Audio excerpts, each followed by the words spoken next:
Hello, my name is Sarah and I'm 58 years old. I want to share a story about my daughter-in-law, who really dislikes me. Many might think I've been mean to her, but that's not true. You need to hear my whole story to understand why she feels this way. I have one son who just turned 36 last month. He is the light of my life and has always been a good son. His father died when he was very young. I remember being at home with 3-year-old Harry when the police came to my door. They told me that my husband had been in an accident and didn't survive. I was devastated. As a stay-at-home mom, I had no income and almost no money. We were young and didn't have life insurance. My husband had a good job and wanted to take care of me, so we decided I would stay home with Harry. No one prepared me for what happened. I was a mess and I had to take care of my little boy. The little money I had went to medical bills. I had to beg my husband's family for money for his funeral. My own family had disowned me when I married, so I couldn't ask them for help. His extended family gave me some money for the funeral but nothing more. They said we weren't their problem, even though Harry was their blood. Even though I was heartbroken, I didn't have time to grieve. I had to earn money to feed my child and keep a roof over our heads. We moved into a small apartment. My neighbors Kimmy and her husband Jack helped me move and even babysat Harry while I worked 2 minimum wage jobs to get by. I will always be grateful for their help. Things got better when I found a new job with good paid medical insurance. I could afford therapy for myself and Harry without working extra jobs. I moved Harry to a better school and didn't need to rely on Cammy for babysitting anymore. I always tried to repay them for their kindness. When I got a better job, I offered to pay Cammy, but she always said, "Sarah, you're like a sister to us. We can't accept your money. Harry is almost like our nephew. You guys are family." I insisted, "You did so much for me. Please let me repay you. I feel terrible for taking advantage of you." She would reply, "Relax, Sarah. You're not taking advantage of us. We're happy to help. You are family." I finally said, "At least let me look after your dogs when you're away. Once your daughter is born, I'll be your primary babysitter. Please give me this chance to pay you back." After their daughter Shiloh was born, I was happy to babysit her whenever they needed me. Sheila and Harry grew up together and became best friends. As they got older, it was clear they had feelings for each other. By the time they graduated from college, they were in a solid relationship. I stayed friends with Cammy and Jack, but there was a problem. Shiloh didn't like me at all. I don't know why, but she was often mean to me.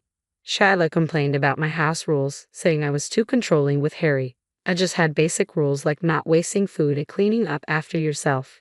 She also didn't like how much I donated to women's shelters. Sheila thought I should spend that money on fancy gifts for Harry instead. She believed people should live luxuriously and looked down on those who didn't. Shiloh once said, "You can barely feed yourself and Harry. Why do you bother donating money? You could have bought Harry a new phone. Even my gadgets are better than his. It's a shame he has to settle for cheap things." I replied, "Harry already has a good phone. I donate because I know how hard it can be for women in crisis. It's just a small amount, but it makes a big difference to the shelter. They need it more than we do." I did spend money on Harry when I could, but sometimes he had to make sacrifices. He never complained because he understood not everyone has it easy. I taught him to appreciate what we have. Cammy and Jack tried to change Shiloh's behavior, but it didn't work. She kept criticizing my parenting and financial situation whenever she visited. It hurt, but I didn't want to cause trouble between her and Harry. Shiloh would say mean things when Harry wasn't around. Harry proposed to Shiloh right after college. He had a good job, so money wasn't an issue for him. I was happy for him but unsure if Shiloh was the right one. She said yes, and they started planning the wedding. Sheila kept shaming me for not contributing money. I had a decent job, but my savings weren't enough for a big wedding. Kimmy and Jack were helping pay for the wedding, and Shayla kept comparing us. She said, "Wouldn't it be nice if both our parents contributed? Harry can pay for it, but he's already spending so much. Thank God my parents are helping. We have to settle for a backyard wedding if it depended on you." I replied, "I'm sorry, Shayla. I tried to save up, but I can't afford it. Maybe we can negotiate for a smaller cake." She snapped back, "Let it be Ava. I don't want my wedding to be a joke. My friends already say Harry is unlucky to have a poor mother like you. Save that money for retirement. Harry has a new family now." I suggested a smaller cake won't be a big problem. Many people do it to save money. I know Harry can pay for a big cake, but it would save money if I covered a smaller one. Shiloh retorted, "My friends and I have class, Ava. I can't have a cheap wedding." Harry promised me the wedding of my dreams. I'm not changing it because you can't pay. At least Harry knows how to keep his standards high. No matter what I suggested, Shyla was unimpressed. She expected me to pay for a third of her luxury wedding. I didn't think spending so much on a wedding was wise, given my financial troubles.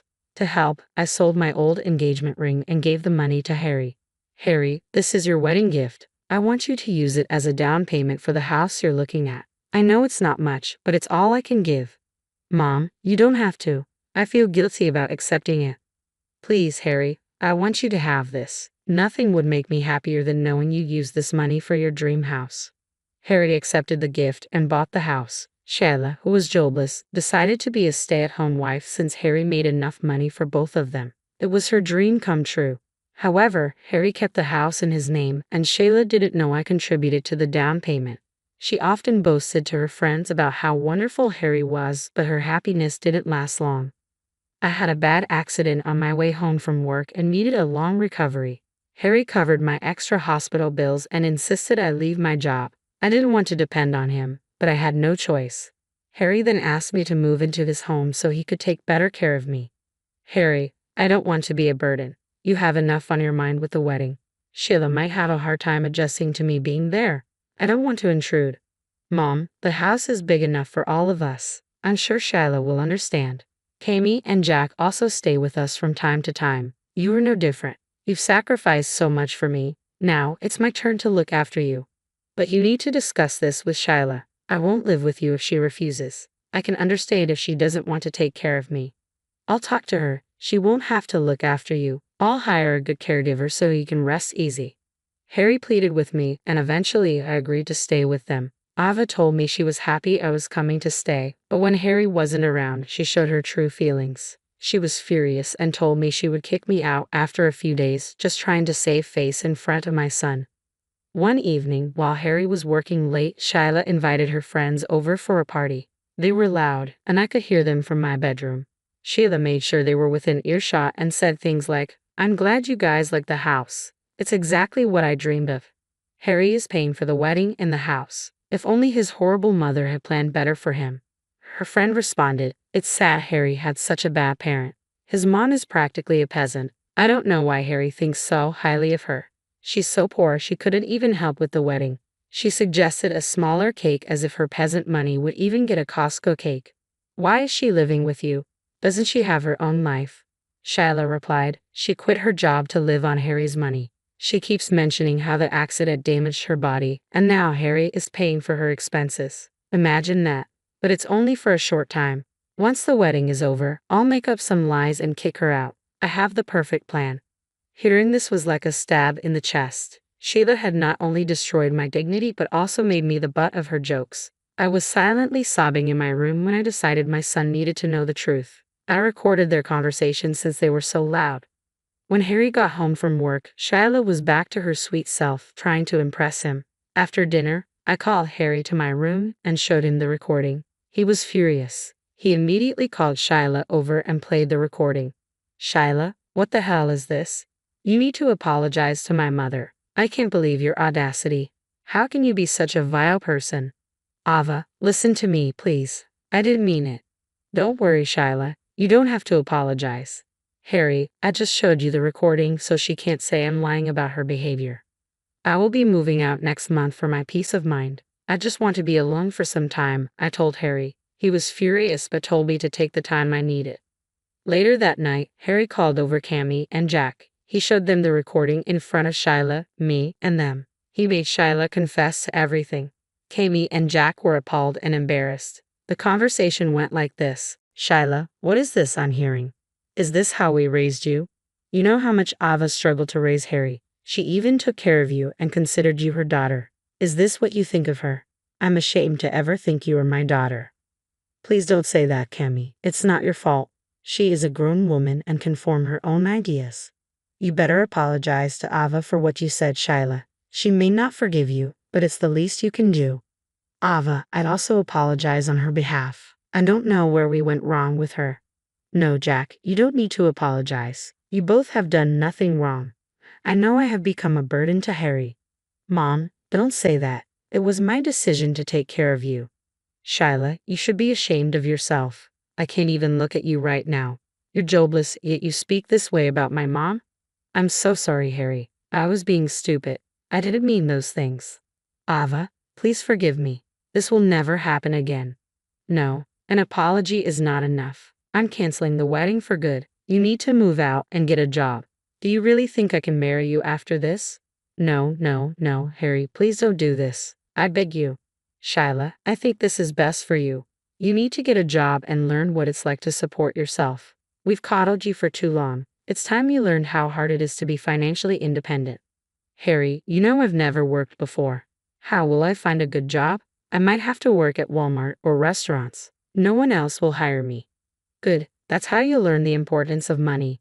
My mother worked those jobs to support me. If she can do it, so can you. Perhaps this will teach you to be empathetic towards others. This is the only way for you, Shyla. Your father and I won't be supporting you anymore. We're canceling all your memberships as well. And don't think you can stay in this house. My mother sold her engagement ring to give me the down payment money. If anyone has the right to live here, it's her. I won't make her feel unwelcome. You'll be moving out immediately. Shyla kept sobbing and begging everyone to listen to her. She apologized to me over and over again, but the damage was done.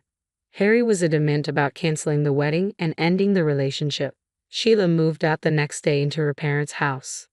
However, Shyla harassed Harry every day with constant phone calls. It got so bad that he had to block her. Even then, she started calling him from her friends' numbers. One day, Shyla came over to the house and cried, saying, Harry, I really need you right now.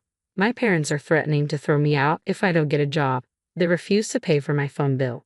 Please take me back, Harry. You deserve every bit of this treatment. All these years I thought you were a nice person, but you were cruel.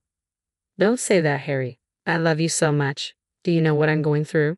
My friends don't want to hang out with me because I have no money. I can't get a good job because I have no experience. My poor mother managed just fine. She fed 2 people on minimum wage jobs. You only have yourself to take care of. You are not special. That woman is the reason I'm in this situation. Ava, why are you such a leech? I should have kicked you out when I had the chance. Wow. You just don't learn, do you? Thank God I told my son the truth.